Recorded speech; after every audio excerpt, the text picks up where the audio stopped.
We're here with tonight's player of the game, Jenkins. Jacob, you had 3 hits, 3 RBIs, and you also closed the game out there at the end. So how do you feel about tonight's performance, both for you individually and for the team?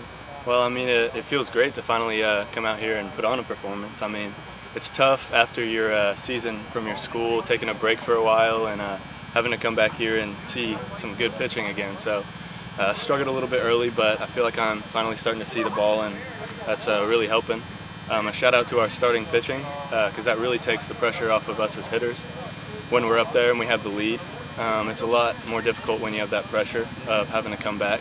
So, I mean, it helps a lot when you're pitching. Well, that's one of the things that was different about tonight's game, that, you know, in the past few games, you've been playing from behind, but today you jumped out to a lead 5-0 in the first inning. So how does that sort of change the vibe for the team and for the game as a whole when you're up by a big margin early on? Oh, yeah. I mean, confidence is huge in baseball. It can sway back and forth. So whenever you jump on them, you just got to keep going. I mean, we took advantage of their starting pitcher. He was struggling a little bit, so we had to take advantage of that.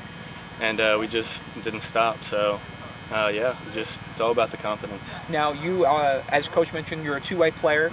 Obviously, you came in at the game there at the end, and so, you know, the preparation for you is obviously different than somebody who has to be focused on just their, you know, who's going to be the pitcher for the day. You also have to know who you're going to be facing if you come in on the mound. So talk a little bit about sort of what preparation goes into the game that you're focused on. Yeah, definitely. So I've been a two-way guy my whole life.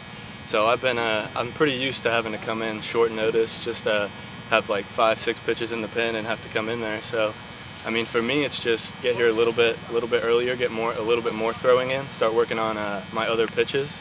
I mean, as just a position player, you come out here, you loosen up a little bit, but for me, I really have to focus on getting down all my other pitches and all that kind of stuff. So it just adds a little bit more, but I've been doing it my whole life, so I'm pretty used to it. All right, thank you, Jacob. Thank you. Congratulations. The final score tonight, 11-7.